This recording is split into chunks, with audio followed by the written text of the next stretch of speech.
राहुल भाई सिंगल आ गया। हाँ स्टार्ट कर दो sir. Okay. So, hi, evening friends, evening everybody, bache. I guess we know each other pretty well. I'm Dr. Sushant Soni, MBBS PAMC, MD Pathology, Resident Hemato-Oncology, AIMS Delhi. And let us start with our pathology recall of our today's FMGE exam. Now, before I even start with the recall, I always say this to all the students who have given the paper on the same day and are watching the recall. Bache, trust yourself. You know more than you think you know. This is a very strong statement. I guess we know each other pretty well. This is a pretty strong statement. I say this because there is a lot of difference between the actual question and the recall also. So do not worry about this is what you marked, this should have been the answer, this, that. Keep on commenting in the chat box that this was the change in the question or this was the variation, and I'll be giving you more answers. I have about 15 path questions with me. The purpose of this recall is not only to tell you the correct answer for the students who gave the exam today, but of course it is very important for the next batch of students, because you will see that at least with respect to paper 1 today, the number of repeat topics were very high. Paper 2 was slightly on the tougher side as compared to paper 1 this time. Last year opposite tha. Paper 1 was tougher, paper 2 was comparatively on the easier side. So it changes from year to year, it changes from paper to paper. But one thing that is always constant is pathology. I am saying so with a pure heart, because you will see that the questions, the topics that are asked in pathology, majority of them are straightforward. So let us quickly have a look at the questions. Starting with our first question. This question actually proves, which I always say in all my face-to-face classes, always look at the previous year NEET-PG questions also. This was a recent NEET-PG PYQ. A middle-aged male presented with persistent fatigue, weakness and pale skin. He has low hemoglobin and low retic count. His hemoglobin and retic count are low. WBC and platelet counts are normal. Bone marrow biopsy. Bone marrow shows the presence of selective decrease in erythroid precursors. So as you can clearly see, there is problem only in the erythroid or only in the RBC lineage, nothing else. As a result, it cannot be a case of aplastic anemia. Aplastic anemia presents with pancytopenia, that is all the three lineages, RBCs, erythroid, myeloid, WBC and platelets, all three should be reduced. It cannot be aplastic. It cannot be hemolytic anemia, because in hemolytic anemias the retic count is high. Next, so what is left? This is a case of PRCA. Megaloblastic anemia, Ankush, totally agreed those. What you are telling me is megaloblastic anemia was also one of the options. Agreed. Again, it cannot be a case of megaloblastic anemia. Why? Because bone marrow shows reduced erythroid precursors. In iron deficiency anemia and megaloblastic anemia, erythroid precursors in bone marrow are high. So this was a case of PRCA, pure red cell aplasia. Recent NEET-PG PYQ, PRCA is associated with which mediastinal mass? It is associated with thymomas. You need to know this. Next question. Please do keep on telling me any changes in the question. I am again saying this. Next, pedigree chart was given. Isme first tell me, was it a written MCQ or was a pedigree chart given? Firstly. Secondly, it was said that mother transmits the disease to all the children. So this is the mother. This is the mother who is transmitting the disease to all the children. If the mother is diseased, all children are diseased. If father is diseased, none of the children are diseased. This is a classical case of mitochondrial inheritance. Plain and simple, nothing major in this. Mitochondrial, perfect bache, perfect. Next question. This was the karyotype. It was an image based question on karyotype analysis. Straightforward. Whenever we discuss conventional cytogenetics or karyotype analysis, I always say that you look at all the pairs. They should be 22 pairs, XX or XY. Here you can clearly see that at chromosome 18, it is a case of trisomy 18, which is Edwards syndrome. It is trisomy 18. This is trisomy 18 Edwards. Ankush bache, Patau's nahi dost, nahi. Patau's syndrome is trisomy 13, whereas Downs is trisomy 21. Patau, it has a T in it now, 13. Stoner, bache, if you are telling me that in the first question, if you are saying that the retic count mentioned was high, that actually does not make sense. I am saying so because if you say retic count is high, in that case our diagnosis becomes a case of hemolytic anemia. In that case it is a case of hemolytic anemia, and then reduced erythroid precursors does not make sense. So and 2-3 students had actually given me this question, so I am not much in favor of high retic count being given in the question. It was a case of PRCA associated with thymomas, recent NEET-PG PYQ also. Next, stoner bache, that is for you until you tell me that there was any change in the option. Next question, you had a history of a middle-aged male, so 45-year male or 40-year male was given with a history of pancreatitis along with enzymatic digestion. Which pattern of necrosis is seen? Though I do not have the options with me, but they must have given coagulative, liquefactive, fat necrosis, caseous necrosis and so on. Pancreatitis is associated with chronic alcohol. Was this history given to you? Chronic alcoholism is associated with pancreatitis, and it is a case of fat necrosis associated with calcification of fat also. Due to formation of fatty esters, calcification of fat necrosis. Next question. Aulai appearance, I guess, is every time's favorite question of the examiner. Whenever we talk of Aulai appearance, firstly do tell me if image was given or not. That will make it easier for the next batch students. Next, whenever we talk of Aulai appearance, there are just 2 diseases that come to our mind: cytomegalovirus, CMV, and Hodgkin's lymphoma. Hodgkin's lymphoma, Aulai appearance, the classical RS cells, Reed-Sternberg cells, RS cells, they are CD15 and 30 positive. Which markers? 15, 30 and 15, CD15 and 30 positive. So, Aulai appearance, CMV. Utkarsh agreed dost. Enzymatic fat necrosis, Aulai appearance, CMV. Next. Okay, Jaya agreed. There was no image. It was a written MCQ. So if it was a written MCQ, I can actually bet my ass on this that everybody was right. Acha, tell me this, how was the feel of the paper? Do we have a good feel? See, after giving the paper, I know our mind is always like karke na. But overall, the students that I have talked with, they are comfortable. Ki sir, if everything goes well, we will be crossing 150, and that is our target. It does not matter whether we get 272 or 151, but we are going to cross 150. Let's keep our fingers crossed for this.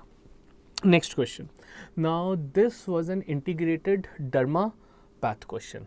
I am saying so because I guess a skin biopsy image was given to you. The second option was that of Whipple's disease. Second is Whipple's. Okay. Do tell me other options. Histopath skin image was given to you. Please do correct me if I am right in this. Which the dermatology faculty has told me was that of DH, dermatitis herpetiformis. So now the question was, dermatitis herpetiformis is associated with which systemic disease? It was a case of celiac disease. DH, dermatitis herpetiformis. Recent FMGE PYQ also, which shows the presence of which antibody? This was the question that was asked previously, anti-TTG. But I did not understand. No image was given or not given? There was no image. Okay. So did the examiner write that dermatitis herpetiformis is associated with which systemic disease? If that was the question, then our life is set. It is totally set that DH, there are 3 main diseases. Skin diseases associated with systemic diseases. I am always after your life in this. Dermatitis herpetiformis, celiac disease, shows the presence of 3 antibodies: anti-TTG antibody, anti-endomysial, anti-transglutaminase, anti-endomysial antibody, and anti-gliadin antibody. Recent FMGE PYQ. Then my life is set. Anti-gliadin antibody. I was thinking that this was slightly trickier, but fair enough. Second systemic disease that is asked is acanthosis nigricans, that is diabetes mellitus. So coming back to this, dermatitis herpetiformis, celiac disease. Next, again a repeat FMGE PYQ. Most common anemia in adults. This was earlier asked as 16-year female with anemia, iron deficiency anemia. Second time it was asked 56-year female with anemia, iron deficiency anemia. Now they asked you most common anemia in adults, iron deficiency anemia. Whereas most common anemia in hospitalized patients, most common anemia in hospitalized patients is ACD, anemia of chronic disease. We do not hospitalize iron deficiency anemia na, tablet ghar jaake kha lena. Chronic disease patients are hospitalized ACD. Next question. Sahil, नहीं दोस्त, ACD नहीं था. IDA, most common anemia in adults, iron deficiency anemia. Most common anemia in hospitalized patients, ACD, anemia of chronic disease. Next, acha, it was okay. Ankush, you are giving me the history. You are giving me a history of a old man with microcytic anemia. Old male presenting to OPD with microcytic anemia. Those still the diagnosis in this case will be iron deficiency anemia only, because anemia of chronic disease rarely is microcytic. Anemia of most common type of anemia in ACD. Most common type of anemia in ACD is normocytic normochromic. Anemia of chronic disease most commonly causes normocytic normochromic anemia. It rarely causes microcytic hypochromic. So I will still stick to the answer as idea. Next question. Earliest marker to rise. Okay, still dost, Ankush, still we'll consider the answer as iron deficiency anemia only. Next, until the examiner wrote that he was on chronic disease or he was a chronic case of rheumatoid arthritis or something like that. Next, there was no other microcytic. Debashish totally agreed, dost. Next question. The earliest marker to rise in myocardial infarction. Now, this is a table I have taken from my notes only. This is what we usually make. That is, there are three main enzymes for MI. CKMB, troponins, T and I, and myoglobin. The first to increase is myoglobin. Initiation of rise half an hour to 2 hours. It peaks by 4 to 6 hours and comes back to normal by 24. Whereas the best marker of MI, so the answer to this question, the first earliest marker to rise in MI is myoglobin. Troponin bache nahi. Troponin nahi. Devashish, because troponin increases at initiation of rise. I have written the time periods also. It starts increasing at 2 to 4 hours. Peaks at 24 and comes back to normal by 7 to 10 days. This is the exact table. So, earliest marker to rise in MI, myoglobin, dost. Next, last option was albumin and not LDH. Sahil agreed. Still, my answer will remain the same. Albumin as such reduces, so that does not change the answer. Recent updates for those who did from previous edition videos. Autophagy बच्चे कुछ भी नहीं. Shobi, there was just a recent question on autophagy. That is, which of the following is associated with atrophy? That is autophagy. That was a recent MYQ. Next, Stoner dost, which other options? Then this was the options that were given to me. If myoglobin was not in the option, what were the other options? Troponins, CKMB. What was the fourth option, dost? CKMB was not there. Okay, doesn't matter. If myoglobin is in the option, we will go for myoglobin as the answer. Simple. You are telling me CKMB is not even in the options, then my answer by default becomes troponins. So it depends upon the options that were given in the question. Please do tell it to me in the chat box. Next, again repeat PYQ. I always stress this. In our FMG exam, we will always mark the most common option. That is 35-year male with testicular mass. I have no idea what this gross image. I think firstly tell me a gross image was given. Was it a similar gross image? First, please do tell me that.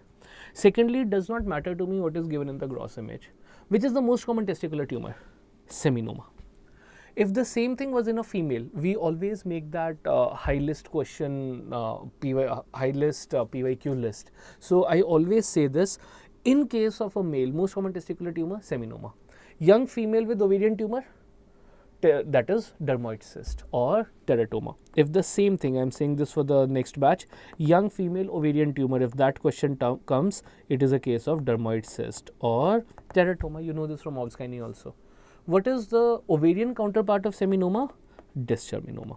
Dysgerminoma. Seminoma was asked, okay, they talked about good prognosis also. Agreed. The most common tumor, testicular tumor, seminoma, it has a good prognosis. Males के लिए let us have a soft heart ना. एक तो testicular tumor भी हो गया. I know life में shit तो हो ही गया है. Good prognosis, seminoma. Simple. Image shows the presence of a homogeneous mass. अगर homogeneous की जगह बहुत सारा necrosis and hemorrhage है, suppose you have lot of necrosis and hemorrhage, lot of necrosis and hemorrhage given in a testicular tumor or an ovarian tumor. In that case, we will think of choriocarcinoma. इसके IHC markers were also asked in recent FMGE PYQs. Choriocarcinoma, the tumor marker is beta HCG, human chorionic gonadotropin. IHC for seminoma, OCT3, OCT4 and NANOG.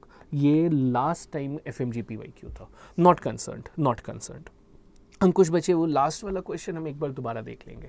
Not to worry, let me दोस्त get the proper recall and with the options and I will take care of that question again. Absolutely not to worry, but I get it कि earliest marker of MI was not the question. I get it, I'll take care of it दोस्त. Next, now this was a question which I am pretty sure was not taught to you by any faculty in the FMG segment. I am saying this was the only one question that came from above what has been taught and was supposed to be, marked with the good things. Tell me, was this question asked, hexanucleotide repeat disease, and tell me the options associated. I guess that Fragile X syndrome was 100% in the option, which is a trinucleotide repeat disease. It is a trinucleotide repeat disease. The hexanucleotide repeat disease is frontotemporal dementia. I'll be glad if you are able to tell me the other options given in this question. Do not worry about what is hexanucleotide repeat disease. For the juniors, this sort of a question will not be repeated, and I am saying this, I will not be teaching it again to you in the junior batch also. So, perfect. Okay, this question was not there. Live set hai fir to. Matlab, because I am so happy while saying this, because if I got a question like this and you are telling me hexanucleotide repeat was not asked. Fair enough, fair enough. Next, there was a history of a male,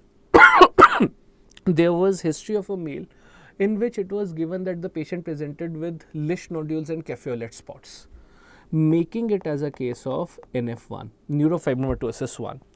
It was again a repeat PYQ. In previous FMG exam, it was asked that the inheritance was autosomal dominant. I do not have this complete question with me.